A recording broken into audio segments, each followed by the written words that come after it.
In the late 1990s, a woman named Claire moved into an old apartment building in Chicago. The building had been constructed in the early 1900s, and while it had been renovated several times, its age was evident in the creaky floors and outdated fixtures. Claire loved its vintage charm and the affordable rent. One day, while chatting with her elderly neighbor, Mrs. Langley, Claire learned something unsettling. The building originally had 14 apartments, but now there were only 13. One of the apartments, Unit 7, had been sealed off decades ago. When Claire asked why, Mrs. Langley simply said, "It's better that way."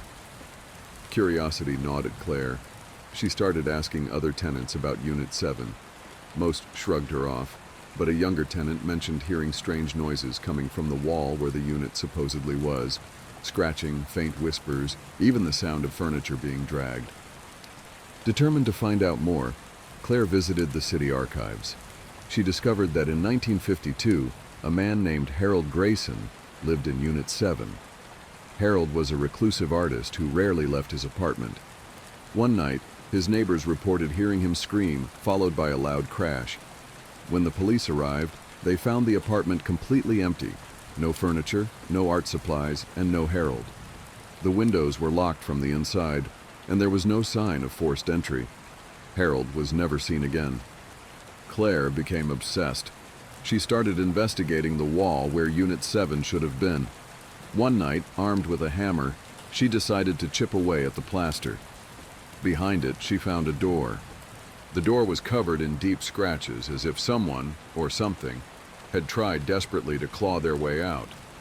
Despite every instinct telling her not to, Claire opened it.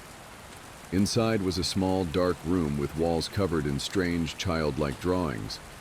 Stick figures with distorted faces surrounded a central figure, a tall, shadowy shape with unnaturally long arms. On the floor was a single chair facing the wall, and carved into the wood were the words, "It never left." As Claire stepped inside, she heard the door slam shut behind her. The light from her flashlight flickered and died, plunging her into darkness. Her neighbors found her the next morning, curled up outside her apartment, muttering incoherently. She refused to speak about what happened, but she moved out the following day. To this day, the building remains standing and Unit 7 is still sealed. Tenants occasionally report hearing noises from behind the wall, but no one dares investigate.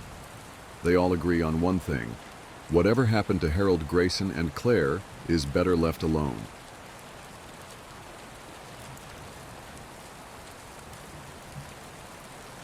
It's my fault he died, honestly. I'm 16 and I was supposed to be watching him outside.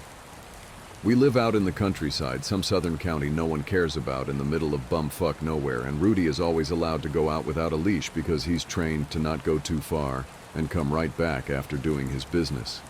He's a chocolate lab with a red collar and the biggest, sweetest wet eyes you've ever seen. He was, at least.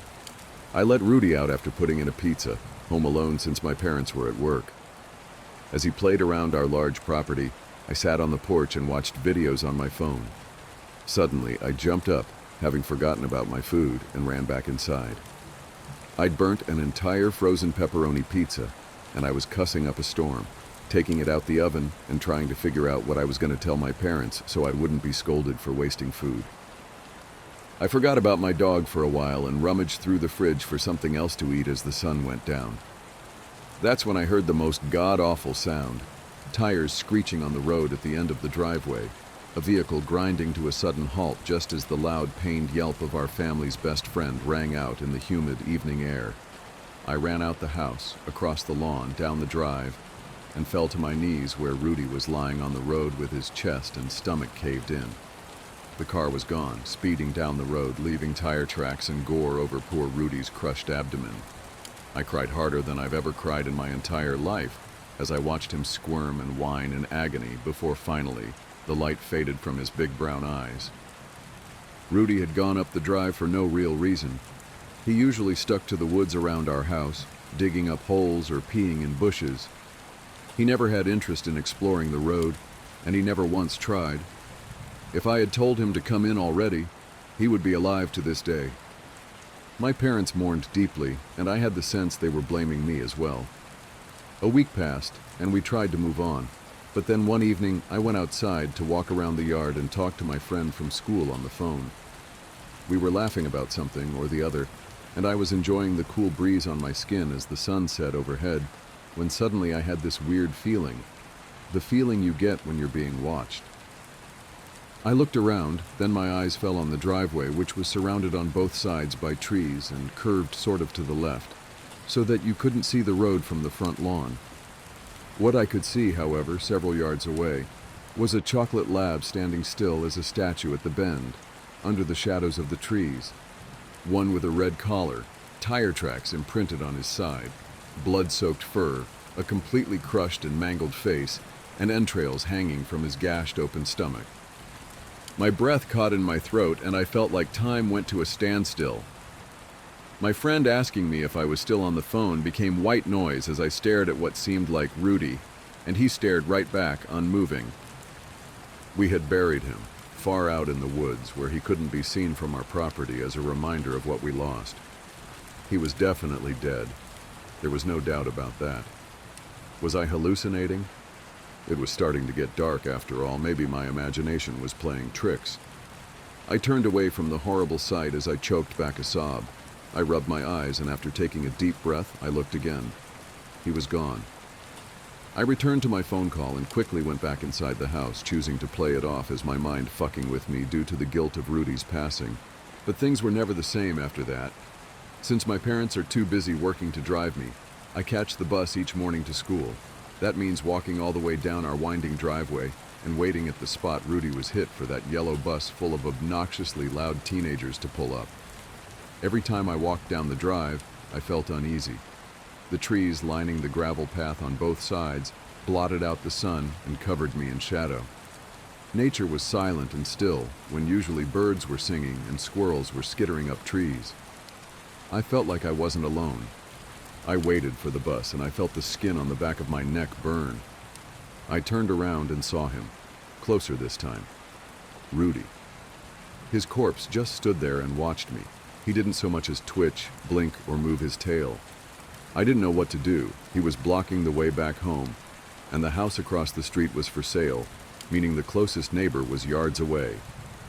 An overwhelming sense of fear enveloped me, and I staggered back into the road, expecting him to move at any moment, to lunge at me and attack. After all, if he wasn't some sort of zombie, then what was he? The school bus screeched to a stop dangerously close to me, and this scared me so bad I screamed and fell back on my ass in the middle of the road. I had been so terrified that I didn't even notice it approaching, and apparently the driver hadn't noticed me until the last minute for some reason. When I got my bearings and stood up, I felt utterly flustered. I looked away from the driver's angry face in the windshield to the driveway, and Rudy had vanished again. When I got on the bus, the driver yelled at me, asking if I had a death wish, and a few of my classmates made fun of me, but I didn't care. I was absolutely terrified. My dog was haunting me, and its presence felt hostile, like it wanted me to suffer the same gruesome fate since I couldn't help him. I wasn't able to focus on class at all that day. When the bus dropped me off that afternoon, I stood and waited until it left, then booked it down the driveway. I felt silly, but at the same time I didn't want to be there long enough to see him again. When I ate dinner with my parents that night, I was distant and moody, and my mom noticed. Got it? "I made your favorite dinner, and you're just pushing it around with that glum look on your face," she had said. "Honey, what's wrong?" I told her that I was hallucinating Rudy, in his post-mortem form at that. I could tell by the looks on my mom and dad's face that they were intensely uncomfortable at the subject. They had been close to Rudy too. He was an old dog, and they had adopted him just before I was born. Yes, he was that old. I just wish I'd stopped seeing it. I finished my vent with that. After a short moment of silence, Dad grumbled without even looking at me. "Son, you've been watching those freaky movies at night and barely getting any sleep. You can't be surprised you're seeing zombies when you're running on 3 hours of sleep and marathoning every zombie movie ever made."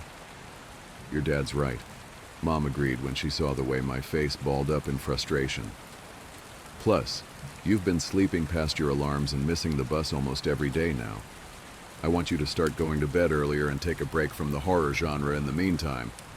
Okay?" Yeah, okay. I thought that maybe they were right. I mean, Dad was definitely exaggerating about the 3 hours of sleep thing, but I probably should lay off the scary shit for a while. I don't think I could stomach it anyway, after what's been happening. Despite me following my parents' advice, things got worse. I heard scratching at the door at night and the whimpers and whines of a dog. My bedroom is on the first floor and closest to the front door, whereas my parents slept like a log upstairs.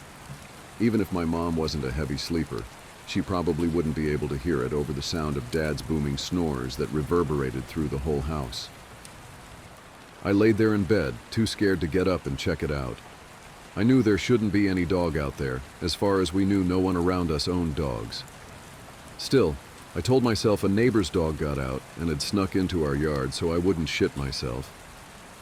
Let me tell you right now, I'm not a horror movie protagonist. I'm a coward, and I'm not the type to go investigating. I run and hide. I don't fight. So no, I wasn't going to creep into the kitchen and peek out the window to see what the hell was pawing at our front door. I did not want to see my dead dog again. But as I listened to Rudy whine and whimper, I thought something sounded off about his voice. I can't describe it, it just didn't sound like him. It was a bit gruff and little too deep in pitch, like a mockery of our dog. Then again, he was dead, so I understood his vocal cords weren't going to be in good shape. Or maybe his body was possessed by a demon? Either way, the thought of this made it very difficult to fall asleep. Paying attention at school was starting to become harder than ever before as I lost sleep due to this. My grades suffered, and my parents were threatening me with therapy, or grief counseling as they called it. If anyone at school somehow got wind of that, I'd be cooked. I could already imagine what the guys would say. It all came to a head when one night, the scratching and whimpering started up again. I decided that I had had enough and stormed out of bed towards the kitchen. I was going to be a horror movie protagonist if only to get some sleep, I'd decided. After a few stomps towards the direction of the front door, the sounds stopped, as if Rudy or whatever it was heard me coming. I started to lose my nerve. When I got inside the kitchen, I tiptoed to the window and craned my neck to look out at the porch. My blood ran cold. Rudy stood unnervingly still on the porch, facing the window. He looked deader than a doornail, and now that he was closer, I could see his hollowed-out eyes, and how his gray tongue hung limply out of his dislocated jaw. I jumped back and yelled, running upstairs to wake my parents. I could barely formulate a sentence as I shook them awake, sweaty and terrified. Dad led the way, wielding a Louisville slugger, and Mom and I stayed at the top of the stairs, a phone clutched tight in her hands in case she needed to call the police. We listened tensely as Dad threw open the door, shouting.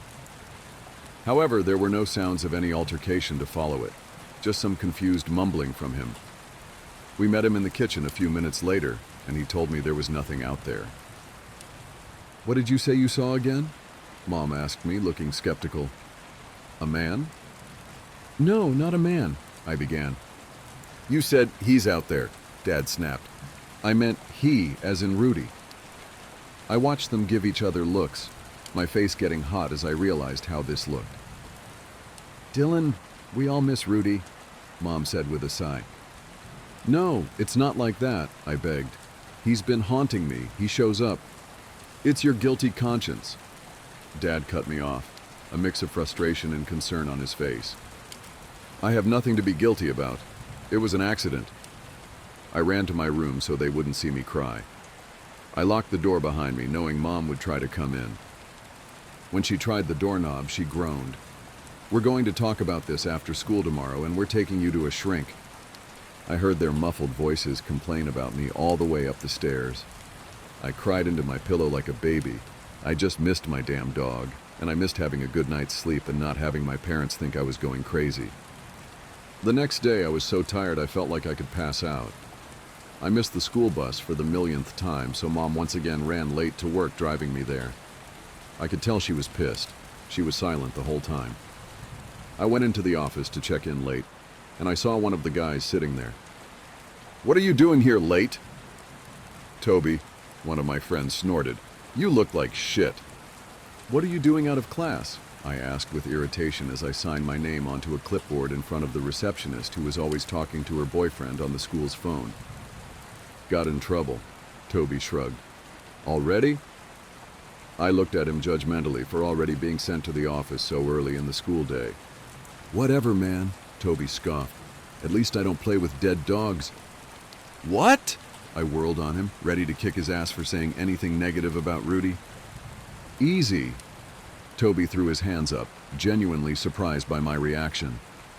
If you're so sensitive about it, why does your family keep trying to use him as a prank? I mean, you gotta admit it's weird, dude. Alexis rides your bus and she keeps talking about how your dad keeps putting your dog on the end of the road. What's that about anyways? Is he trying to scare them? Does he think they're kindergartners? What are you talking about? The room felt hot all of a sudden. I was sweating as I tried to connect the dots, but couldn't. My dad is at work every day by the time the bus comes, and we buried Rudy in an empty field somewhere. Toby frowned. You know, now that I think about it, I saw your dad once, right? He's this big buff guy. Alexis keeps saying it's a skinny guy with pasty white skin and a black hood. So that wasn't your dad moving Rudy around? Didn't you guys get Rudy stuffed? Or, what's it called? Taxidermied? I stared in silence for a moment as I realized what exactly was going on. What did she see him do? She said today that he came out of the woods and left it there at the end of the driveway. Toby seemed to get nervous as he caught on to how weird the situation was. Then he just smiled as the bus went by. She thought maybe it was some kind of prank to scare the people on the bus, since it was like a freaky taxidermy job. I mean, his guts were hanging out. People don't do that when they get their animals stuffed, though, do they? We never had him stuffed, I cried out. Everything else happened so fast. I harassed the receptionist into allowing me to call my mom, who then called my dad. My mom came by to pick me up, and we went to the house with the police. They searched everywhere and found that Rudy's grave had been dug up and that someone had been hiding under our house. That's where Rudy's body was found. The man had left him under here when he heard me coming and hid himself in there too. Dad never thought to check under there. He had been the one to scratch on the door and mimic the sound of a dog whining and whimpering almost to a T. They found the nutjob hiding out in the for sale house across the street. He'd broken in and had been living there for weeks. When he was taken into custody, he admitted he'd been watching us and that he had dug up Rudy, stuffed him himself, but purposely left in gruesome details like an intestine and bits of broken bone, and used his corpse to torment me. When I wasn't looking, he would place Rudy out in the open and hide in the trees, and when I left, he would take him back. Then when I kept getting up late, he would just display Rudy for the kids on the bus and enjoy their understandably freaked reactions. That's why he always seemed so still when I looked at him. It's because he was stuffed. I couldn't believe it. The worst part about it was the fact that the asshole was also responsible for killing Rudy. The police told us that he had laughed as he openly told them that he'd laid dog treats on the road to lure him, got into his car, and ran him over. He hid the car in a field by the empty house, which you could access by a wide trail, so that no one would know he was living there. It's how he got around, buying cheap beer and the things he needed to stuff our dog with. He was a mechanic with a weird hobby, apparently, and he'd recently lost his house and had been living in his car before he came all the way out here to squat in that house. And why did he do all this? No reason. Absolutely no reason other than the fact he was fucking psycho and wanted to torture some kid for fun. He was charged for trespassing, harassment, animal abuse, and some other bullshit I can't remember. We moved shortly after because Mom didn't feel comfortable with the fact that asshole knew where we lived. I feel so dumb thinking Rudy was a ghost or zombie or something like that. I never investigated or stuck around long enough to notice anything amiss. More than anything, I feel angry. I hope that dick has a life full of nothing but misery and misfortune waiting for him.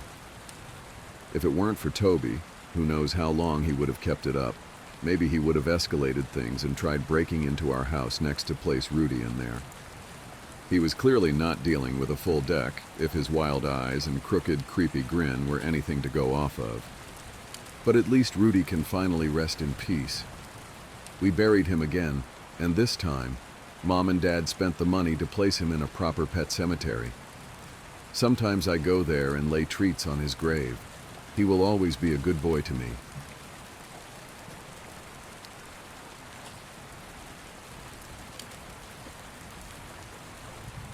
If your neighbor ever asks for anything, slam the door.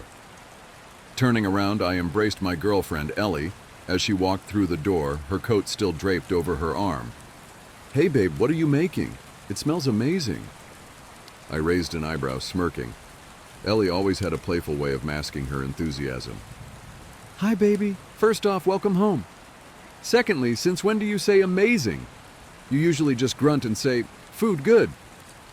She shot me a fake glare, sticking out her tongue before putting on her exaggerated thinking face, tapping her chin. It cracked me up every time. "I'm making rigatoni alla vodka," I said, grabbing a spoon and dipping it into the sauce. "Here, taste." She leaned forward, lips parting slightly as I brought the spoon to her mouth. Her eyes fluttered shut the moment the sauce hit her tongue. When they reopened, they sparkled with delight. That's incredible." Noticing a smudge of sauce at the corner of her mouth, I instinctively wiped it with my thumb. When my thumb brushed her lip, I didn't pull away immediately. Instead, I leaned in, letting my lips graze hers. Her breath hitched, and for a moment, I forgot about dinner entirely. Just as I reached back to turn off the oven, the knock came. 3 soft raps. Ellie and I froze. Neither of us spoke. It was late, past 10 p.m. No one ever came to our apartment at this hour. I looked at Ellie, and she looked at me, her expression mirroring my confusion. Then it came again, louder this time. Knock, knock, knock. My hand instinctively reached for the drawer where I kept the utility knife. Ellie stepped closer, her hand gripping my arm. "Who would be here this late?" she whispered, her voice trembling slightly. "I don't know," I replied, trying to sound calm. Creeping toward the door, I pressed my eye to the peephole. My pulse quickened. To my surprise, it was our neighbor, Mr. Howland. His wild eyes darted nervously down the hallway as he stood wringing his hands. Turning to Ellie, I whispered, "It's the neighbor. He looks off." Ellie came up behind me, her brows furrowed with unease. Together, we opened the door. Mr. Howland's frantic eyes locked on mine. "Dr. Parker, please. I know you're a doctor. I need some painkillers. I know you have some." I blinked, caught off guard. "Mr. Howland, I can't just give out medication like that. That could cost me my license." His face crumpled, the desperation in his voice almost childlike. "Please, Dr. Parker. I lost my job and my insurance. I can't afford to miss work, and I can't afford to see a doctor right now. Just 2 pills, just enough to get me through until payday. I'll make it right, I promise." I glanced back at Ellie, unsure. "Give us a moment," I said, closing the door halfway. In the bedroom, I sat on the edge of the bed, my head in my hands.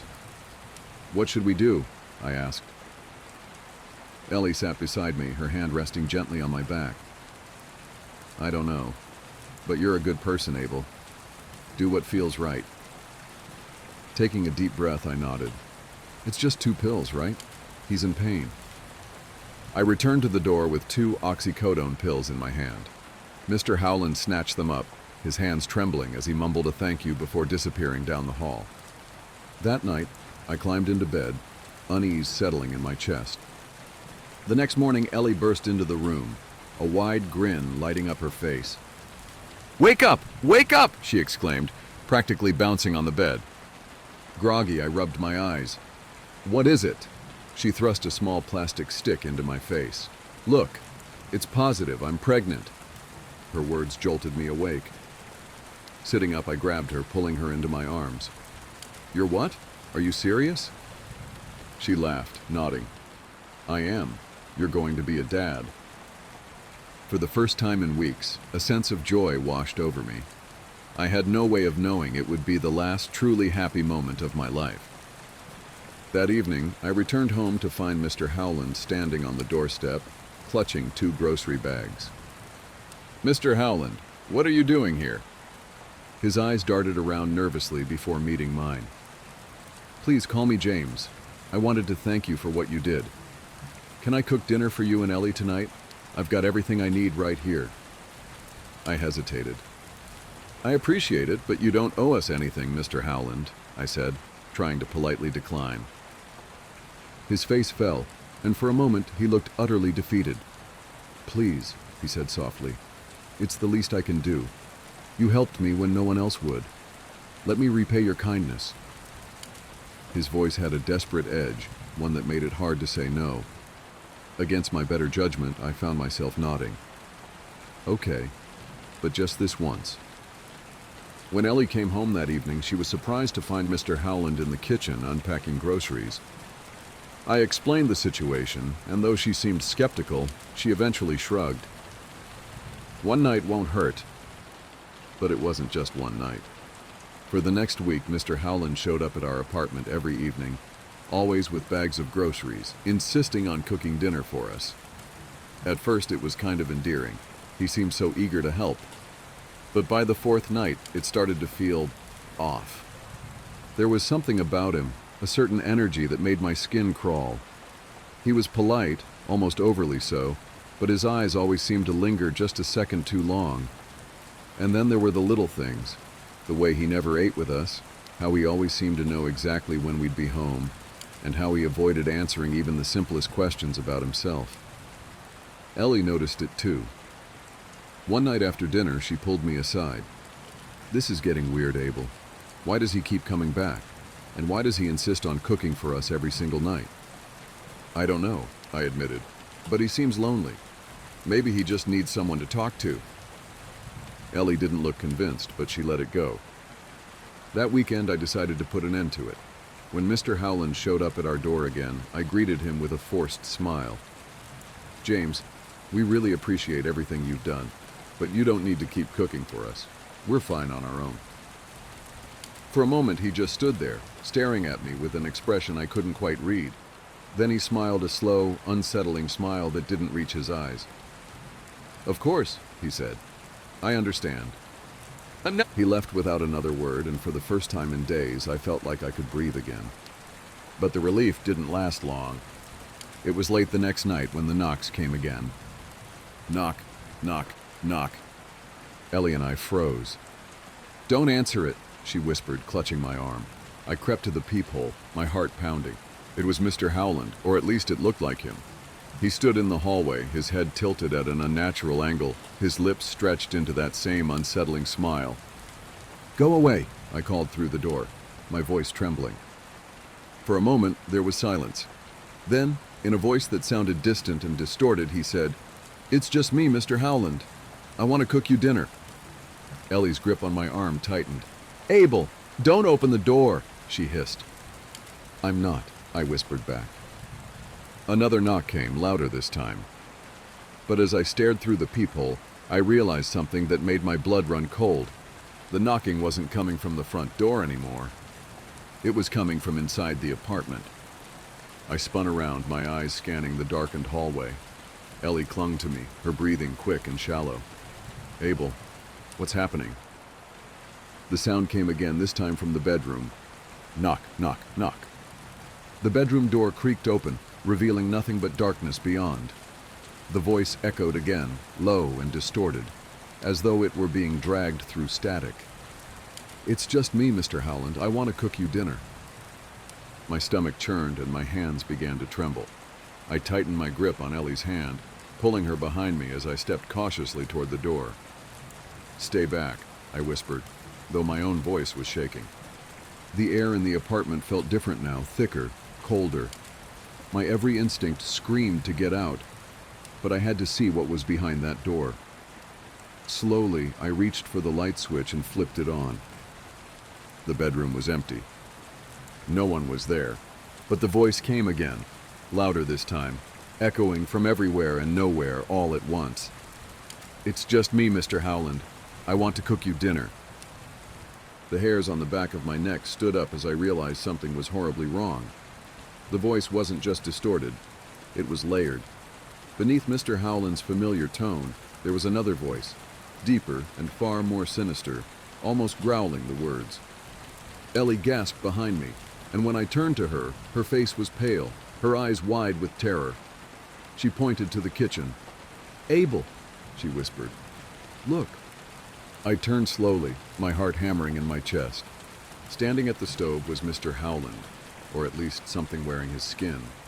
His body twitched unnaturally, his movements jerky and wrong, as though he were a marionette on invisible strings. His head lolled to one side, and that unsettling smile stretched across his face, far wider than it should have been. "I'm cooking dinner," he said, his voice now a cacophony of tones. "You've been so kind. It's only fair that I return the favor." The smell hit me then, a putrid metallic stench that made my stomach churn. I glanced at the pot on the stove and felt bile rise in my throat. Floating in the bubbling red sauce were chunks of something that looked alarmingly human. Ellie let out a choked sob, and Mr. Howland's head snapped toward her with a sickening crack. His eyes locked onto hers, wide and unblinking. "You're eating for two now," he said, his voice dripping with malice. "You need to keep your strength up." My blood ran cold. "We haven't told anyone about her pregnancy yet." I grabbed Ellie's hand, yanking her toward the door. "Run!" I shouted, but the moment we reached the door, it slammed shut on its own. The lights flickered and the air grew colder still. A low, guttural laugh filled the apartment, and when I turned back, Mr. Howland was gone. But the pot was still there, bubbling away on the stove. And written in a dark, viscous liquid across the wall were the words, "You invited me in. You can't leave now." The room began to spin, and a loud ringing filled my ears. Ellie screamed, clutching her stomach as though something were clawing at her from the inside. And then, just as suddenly as it started, everything went silent. The apartment was empty. No lights, no smells, no pot on the stove. Just Ellie and me, standing in the middle of the kitchen, gasping for breath.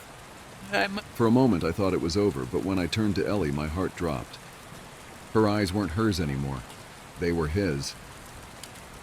"Dinner's ready," she said, her lips curling into that same unnatural smile.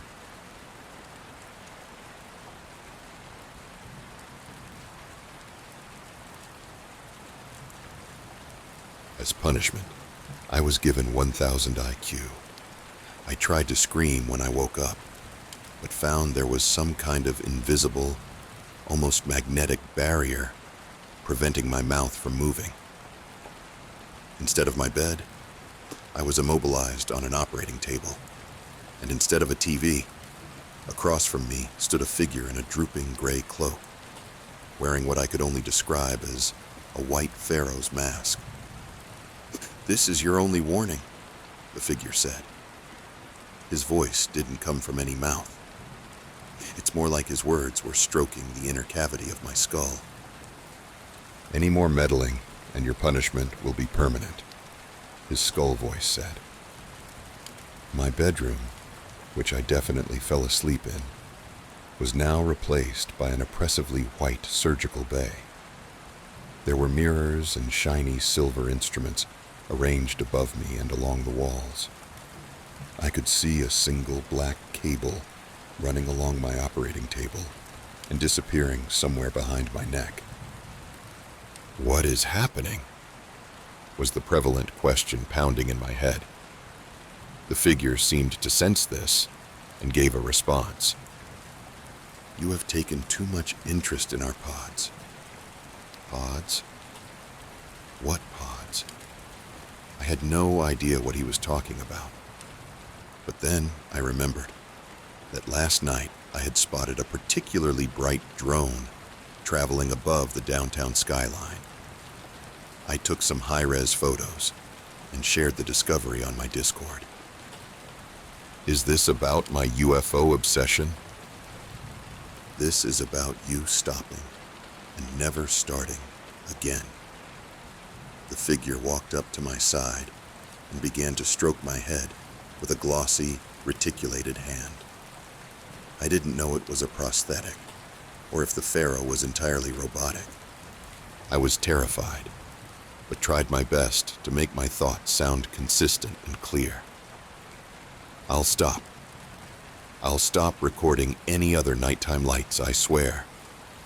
Why did you seek out our pods? Why? The question momentarily stumped me. but immediately I gave the only explanation I could. It was curiosity. I just wanted to know more about UFOs. I'm sorry. You wanted to know more? The skull voice scraped behind my ears, as if there was a chalkboard inside my head. If you wanted to know more, then I will show you what it's like to know everything. Know everything. With a flick of a switch, a jolt of electricity shot through the cable and entered the back of my head. Suddenly, I understood that the bizarre metal instrument above me was both a clock and a calendar. It used a series of notches to indicate exact temporal relation to an exoplanet that this alien pharaoh was from. I could see a linkage on the calendar clock that lowered every 2.5 seconds. Judging by the lightning-quick math I was now able to do in my head, this meant that the linkage had lowered about 240 times since I woke up, which meant that I had been in this chamber for at least 16 minutes. How was I able to do that? You can figure out everything now. It's like I had been given some kind of drug, only I didn't feel high. I felt more lucid than ever before. I was hyper-sober. My brain was processing everything, every passing thought, idea, and concept at speeds that felt impossible. It was overwhelming. I tried to focus on just thinking about the facts. My name is Callum. I had been born 34 years ago in Portland, Oregon, and ever since seeing Close Encounters of the Third Kind as a kid, I've always had an interest in aliens, which is what made me get a camera at a young age to photograph the night sky, which is what got me into photography and why I went to art school and still owe $17,510 in student loans, which I will likely never be able to pay off because I spend the majority of my time getting high and playing video games to stave off the void in my life from having never been in a meaningful relationship, which is a result of my overbearing nature, from my ADHD and trust issues I developed when my mother left me with my ill-equipped father when I was 4 years old. Hence, why I gravitate toward mindless hobbies, like video recording UFO lights in the night, because I feel that they give me some minuscule sense of purpose. The psychic surgeon caressed the sides of my head with his plastic fingers. Tell me about purpose. As soon as the word flitted into my cerebellum, I knew the result would be bad. Photography was a very loose sense of purpose I had always given myself. But what function does it really serve beyond capturing something that already was? A photograph is a recording of a fragmentary blip in a universe that has been ongoing for 13.8 billion years and is about as meaningful as recording a grain of sand. I'm likely to die in about 40 years from Alzheimer's from my dad's side. Why would I record thousands of grains of sand? The pharaoh went to a console that my cable was connected to. His synthetic hands turned a serrated dial, and suddenly, my brain was working so fast I could feel my heartbeat behind my eyes. I couldn't help but think about humanity itself. Based on the underdeveloped nature of human psychology, we are always doomed to repeat the same recursive wars we've always had throughout history. This trend is unfixable and will result in the stagnation of human intellect and resources, granting an assured extinction in either the next 200 or 2,000 years. The human race will end, having made no impact on the universe, besides briefly sullying planet Earth. This pharaoh studies impotent planets like mine for a glimpse of the perpetuated evolutionary incompetence. I am but one grime stain of bacteria from this festering petri dish. The glazed white mask stared at me. Behind its two oval eyes, I could sense the penetrating stare of the Pharaoh. He was exposing me to dark truths I did not want to know. This ultra-intelligence was not a blessing. Inherently, I understood that the surgeon's race purposefully kept their IQs lower than 300 to avoid self-annihilation. He was ratcheting mine to more than triple that number. This was torture. Suddenly, I could anatomically comprehend the very molecules that made up every cell on each part of my body. I no longer saw myself as a living person, but rather as a series of gases, protein chains, and memories stored by electrical impulses. I was a busy piece of dust kicked up by the universe. My life is so fucking meaningless. Then the Pharaoh pulled out a thin white scroll from a drawer. He came toward me and unfurled the paper. I wish I was able to look away, but my gaze was fixed. It was a math equation. The numbers were not centered around our base 10 numeral system, but something far more advanced and far more true. In a single glance, I realized it was an equation for reality. Indisputable proof that this entire existence was a simulation. Our entire universe is just used as an energy source for an even higher alpha universe that truly governs all things.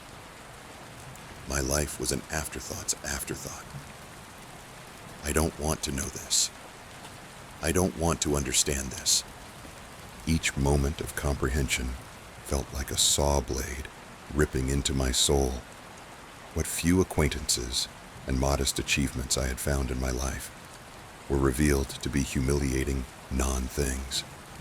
The cosmic dread became so intense, I had an out-of-body experience. I don't want to know this. I don't want to understand this. Floating up and staring down at my naked, skinny, pathetic body, I reached out with ghostly arms and tried to choke myself out. I am a non-thing and I shouldn't exist. No sentient being should ever be exposed to something so vast and destabilizing. The knowledge was endless despair. Just when a Stygian abyss was about to envelop me whole, the Pharaoh turned down the dial. I floated back into my own body, where I felt groggy and disoriented. It's almost as if I had died and come back, or been struck by lightning. But the truth was, neither of those things happened. I was just given too much intelligence. Never seek out our pods again, the Pharaoh said. Had to call in sick from work. I was bedridden for the next few days, overwhelmed with flashbacks of being shown that equation. It felt as if a monolithic weight was bearing itself down on all parts of me. Only after a week was I finally able to leave the house and look at the dying star we all cheerfully call a sun. Ever since that abduction and high IQ torment, I've had perpetual insomnia, lack of motivation, and complete lack of desire for any social interaction. I just can't bring myself to do or care about anything. It's like my brain was irrevocably rewired to realize I'm a broken toy in a virtual game without a purpose. I've seen dozens of therapists who attribute my mental state to an intense episode of ego loss and depersonalization. It's what can happen on a really bad acid trip. I'm hopeful that maybe after another year or so of seeing psychiatrists, I can find a breakthrough and feel at least 10% normal again, or maybe 5%. Hell, I would even take 1% over nothing at this point. Let my story be a warning. I know there's a lot of fun, mysterious drone sightings happening right now. A bit of a UFO mania resurgence, but don't get sucked in by it. Leave those drones alone. There's a catchphrase in the ufologist community you have probably heard of. The truth is out there. Well, listen to me. Do not take this lightly. The truth is out there. I know for a fact that it is, but you do not ever want to know it.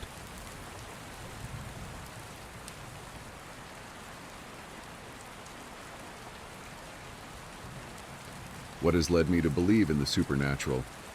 Before I get into this, I want to clarify this is all 100% true and is what has turned me from a skeptic in the supernatural into a believer. I've never written down this story. I've only ever told it aloud, so I'll do my best to make this make sense. About 4 years ago, when I was 17, I stayed at my mom's house quite a bit alone, and I never had a problem with it. I liked my privacy. One night I went out to my favorite pizza place, which was roughly a 40-minute drive round trip. Before leaving my house, everything felt perfectly normal, just like any other night, but that feeling was fleeting. When I returned, I immediately felt like I was being watched. I need to take a moment to depict the house layout. It was a 2-story house, but the bottom story was just an unused guest bedroom, the laundry room, the entrance to the garage, and old wooden stairs leading up to the living room. With that said, I can resume. As I was saying, this feeling of not being alone or feeling watched kept my eyes glued on the top of the stairs. The feeling was so bad that I swept the entire house. Upstairs, downstairs, garage, closets, everything, and I was alone. Looking back, this is when I should have just drove to my dad's, but I thought I was a big boy that could handle a little fear. I was sick of this feeling of dread, so I went to my room, which is just down the hall from the living room, to play video games. I kept my headset off and my hunting knife next to me just in case anything happened. While I was playing, I swear I kept seeing flickers of shadows under my door as the hallway light was on, but whenever I looked over there was nothing. This started to really freak me out, but I just kept acting like everything was fine. Eventually, I was sick of video games and got ready for bed. I turned my light off but kept the lights on everywhere else in the house just so that it looked like it was a busy house to any potential unwanted visitors. When I laid down, however, I noticed 2 dark spots under my door that looked like shoes. All I could do was lie there in horror with my hunting knife firmly grasped. I waited and waited and waited for those shadows to move, but they never did. Eventually, I summoned the courage to confront this shadowy being standing outside my door, and when swung my door open, there was nothing, no one, no shadows. I thought my eyes were playing tricks on me. When I laid back down, however, the shadows were gone. I decided to leave my door open and turn on my light in my room. My time for sleeping could wait another night. So, instead of sleeping, I watched YouTube videos mindlessly on my phone when I heard what sounded like large footsteps slowing, ascending up my creaky wooden stairs. I'll tell you, even writing this 4 years later, in a completely different house, I have turned the lights on in my room to finish writing this. Anyways, I was frozen in shock by horror that this wasn't all in my head, that someone or something was coming up my stairs while I was home alone. In a split second, I decided that the best course of action was to lock myself in the bathroom that was halfway down the hall. I bolted, didn't take any chances, didn't look to see what was there, and I called the police. It was the first time in my life calling 911. I was trembling in the bathroom trying to whisper because, keep in mind, I still believed this to be a person in my house. They sent over a squad car while I remained on the line, and the operator told me that they didn't see any signs of forced entry, and that after a sweep of the entire house, that no one was there. This helped relieve me, and that was the last incident of the night, but not where the story ends. The next day, after telling my mom what happened, she was obviously horrified, but we decided to do some digging ourselves. We swept the house again, but this time found something I missed, and the police missed. I learned a fun fact about my room that next day. The only entrance to the attic was in my fucking closest, and the lid was open. We couldn't believe it. The attic hatch was cracked ajar. My mom swore that she didn't even know it was there, and I sure as hell didn't know, and neither of us could reach up to it and move the lid. I told her that day that I would never stay at her house for the night alone, and I stuck to my word. I never did again in that house. After all that, after moving out, the story still wasn't over. My mom's curiosity was stronger than mine, because she talked to the previous owner of the home to try and find out more about the history of owners of the home. God's honest truth, she texted me this. Just spoke with the previous owner. Her parents built the house, and her dad died in your room. When I received that text, a shiver went down my spine, a ringing was in my ears. This entire time I kept telling myself logical reasons for what happened that night, but I couldn't anymore. The last update to this story came just a few weeks ago when I was visiting my girlfriend's family for Christmas, when I found myself retelling this story to my girlfriend's brother's wife's mom, LOL, and she describes herself as a medium. While I was retelling the story, right when I got to the part of the footsteps coming up the stairs, she said to me, "Those were heavy steps, weren't they? He was a big boy." And I just stared at her with shock. She also kept saying that there was a big boom or noise, and I kept racking my brain for that, and I couldn't recall it at all. But then I remembered. The night of my encounter, I forgot to mention that I did end up falling asleep in the 3-4 a.m. range, with all the lights on and my door wide open, but when I woke up in the morning, my door was closed. I hope y'all enjoyed my story. Definitely not the creepiest thing to happen, but man, it has shaken me for years. Hope everyone had a happy holidays.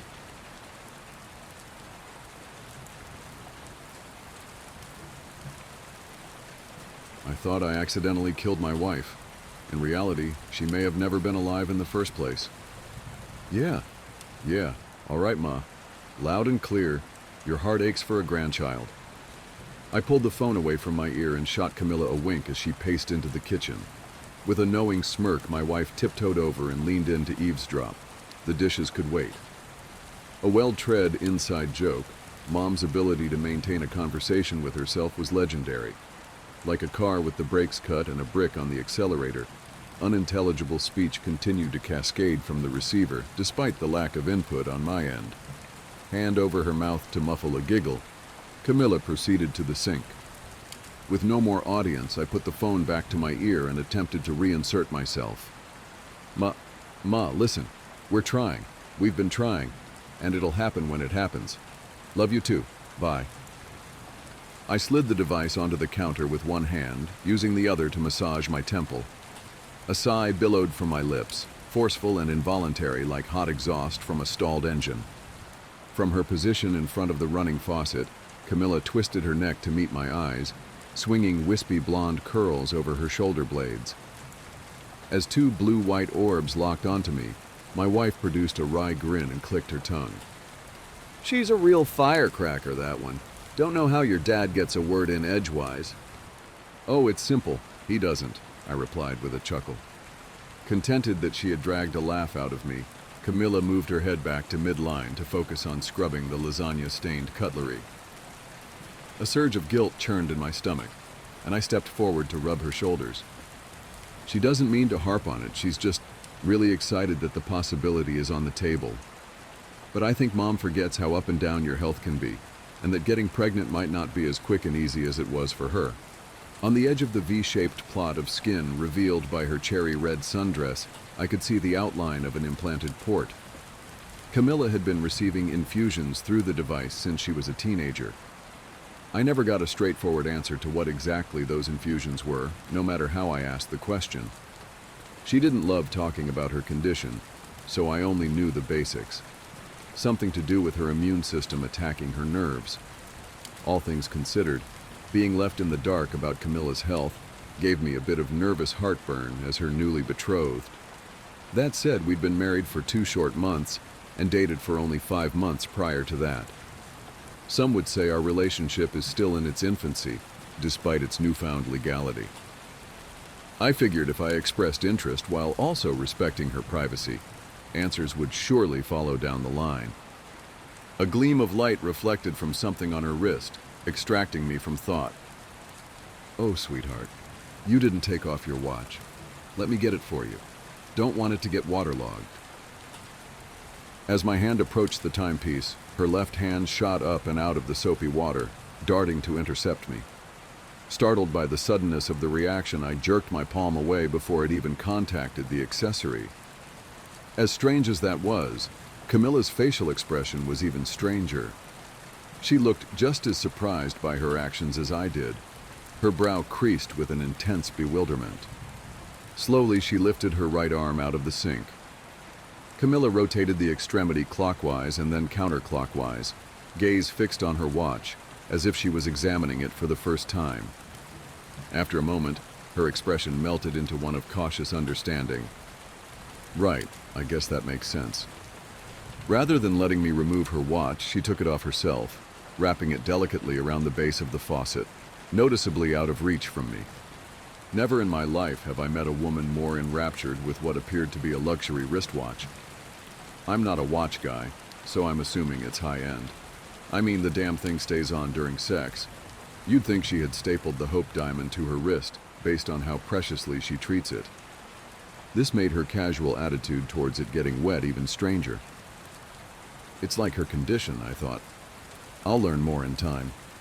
I just have to be patient.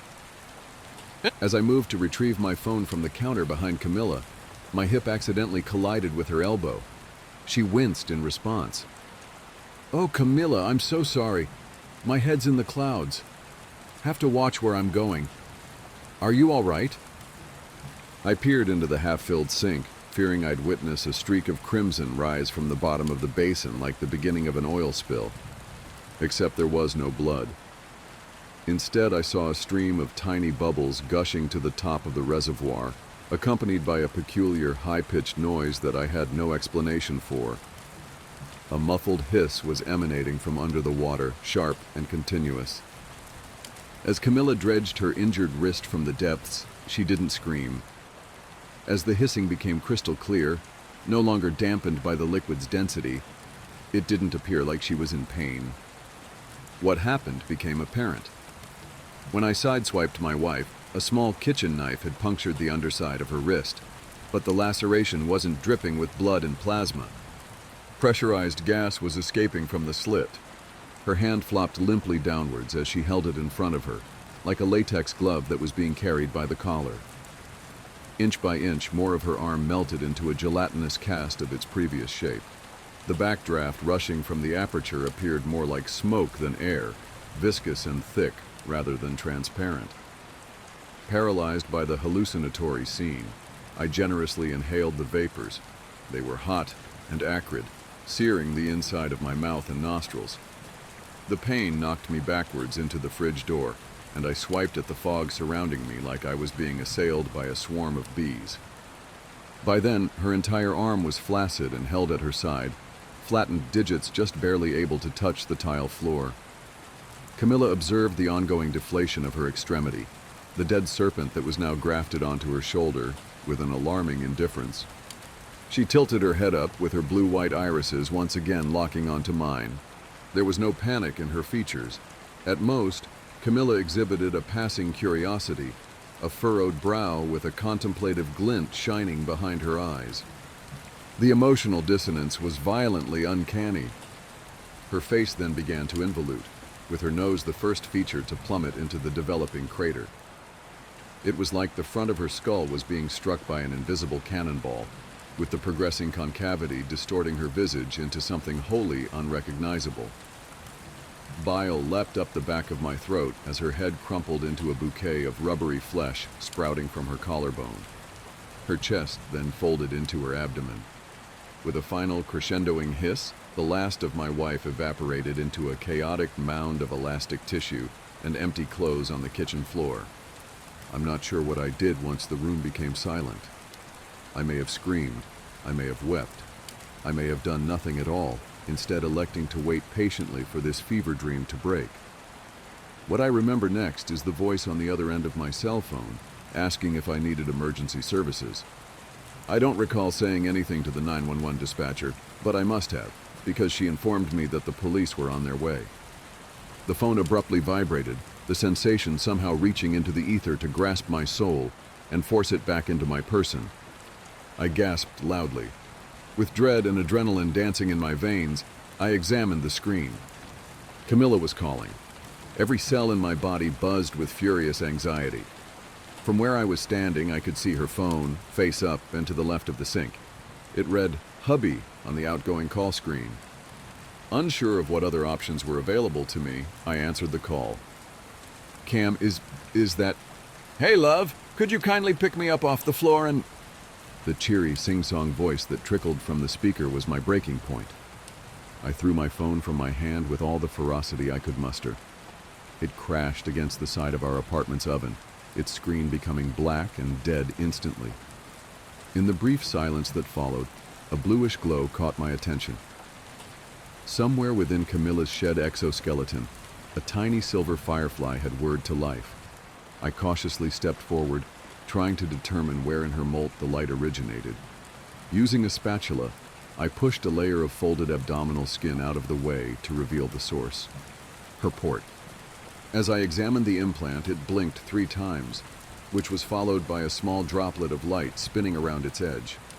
In response, Camilla's phone activated once more. It was attempting to connect again with my newly destroyed cell phone. My spine straightened and my hand involuntarily released the spatula, causing it to clatter against the floor. I digested the nightmarish ordeal with a glacial slowness, observations thawing into realizations only after an excruciatingly long amount of time. Whatever that implant was, it wasn't just a catheter, if it was even a catheter at all. A set of knuckles rapped against the outside of our apartment door. "Police! Here to perform a wellness check. Is anyone there?" shouted a gruff male voice.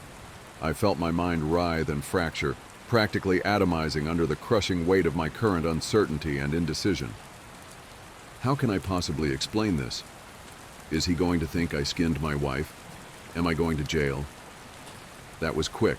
Is he actually the police? What if he's someone the port called? Through blistering vertigo, I replied, Okay, one moment. Be right there." Finally mobilized by fear, I stood over Camilla. It was nearly impossible to tell what parts of her were where in the mess. I wanted to avoid pulling her by her face, but the absurdity of that concern hit me like a freight train on second thought. It didn't matter where I anchored my grasp, I just needed to start pulling.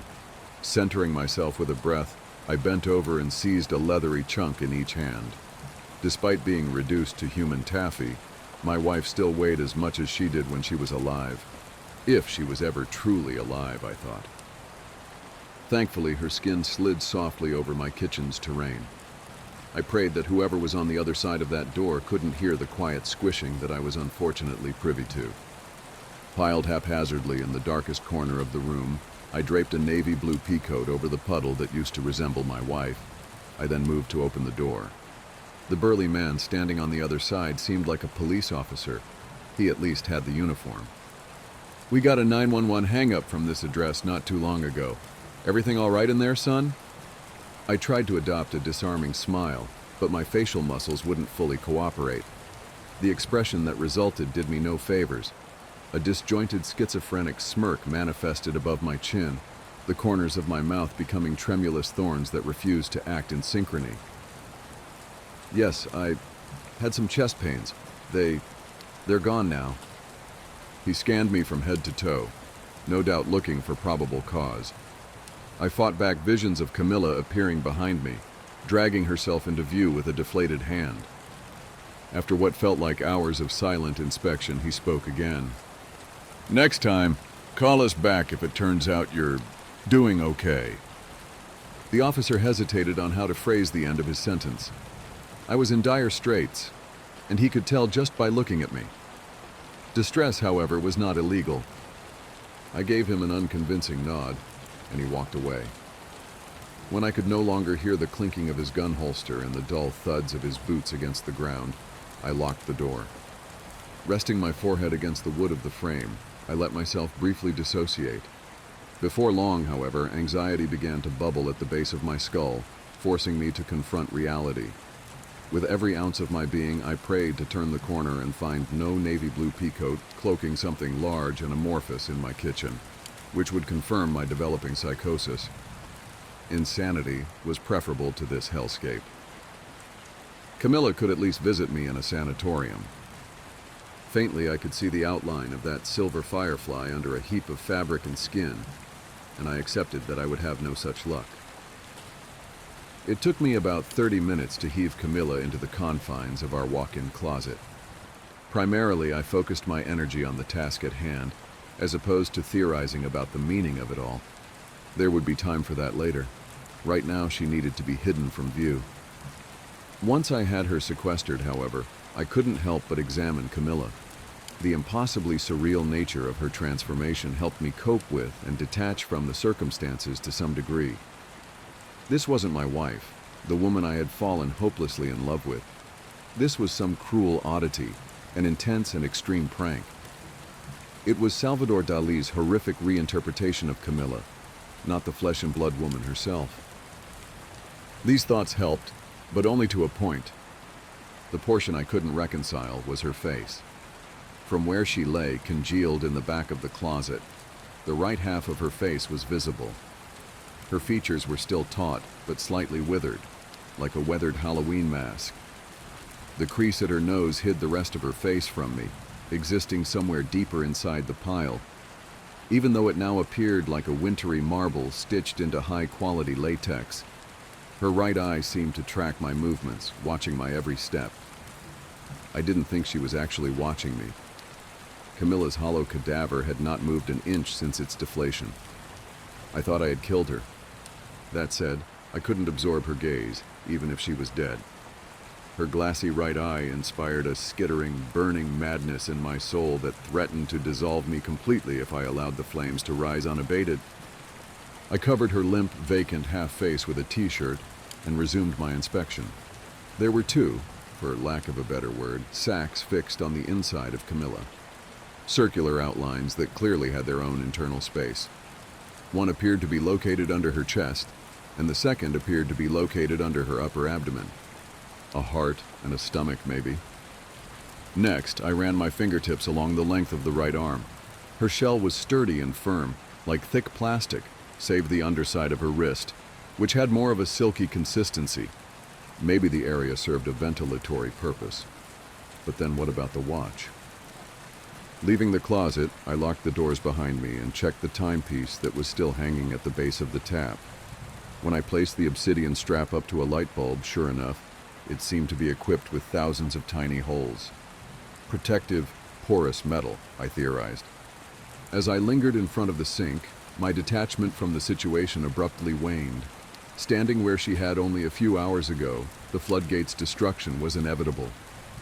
I thought of her laugh, her smile, her empathy and her kindness, causing bitter tears to fall softly into the basin.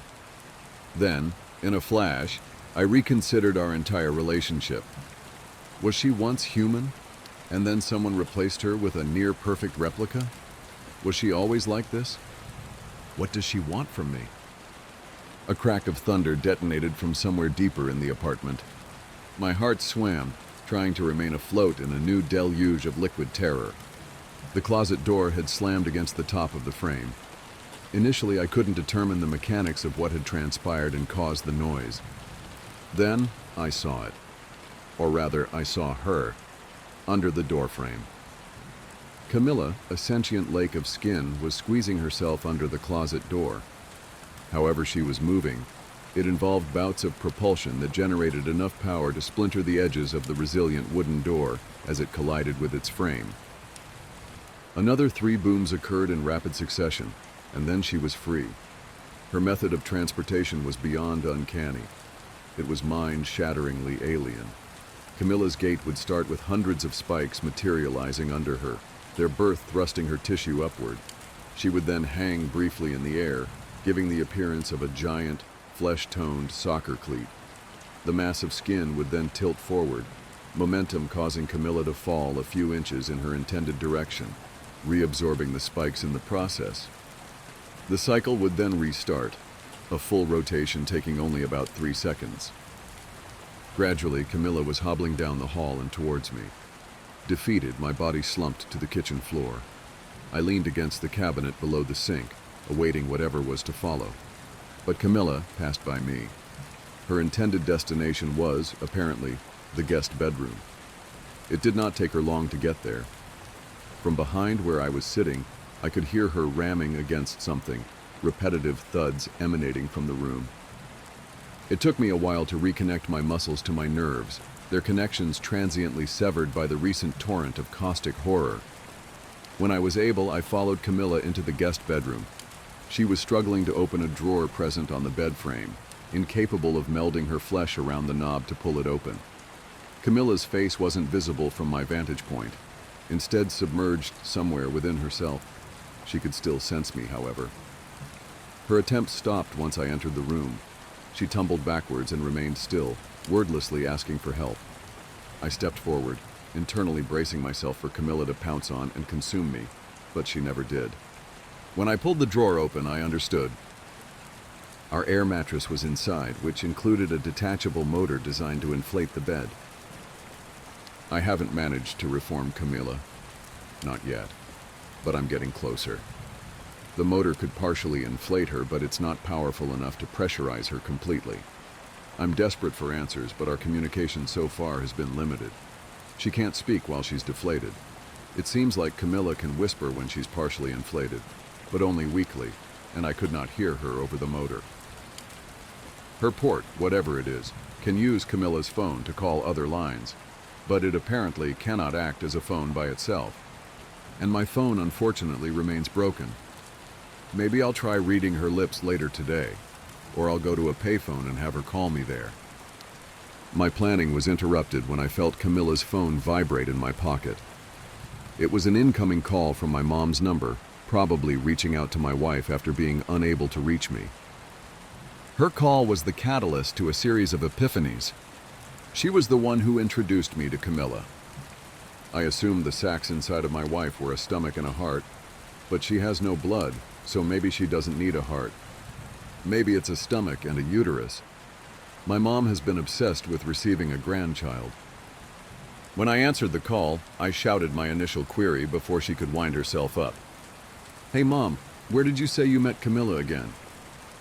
Dead air came back as her response. Maybe she could hear the motor running in the background, or maybe it was just something in my voice that implied what I knew. Either way, she was stunned. I could hear her breathing on the other line, but seconds later, she still had said nothing. Mom may be a chatterbox, but she's a terrible poker player. She's only truly silent when she's manufacturing a lie,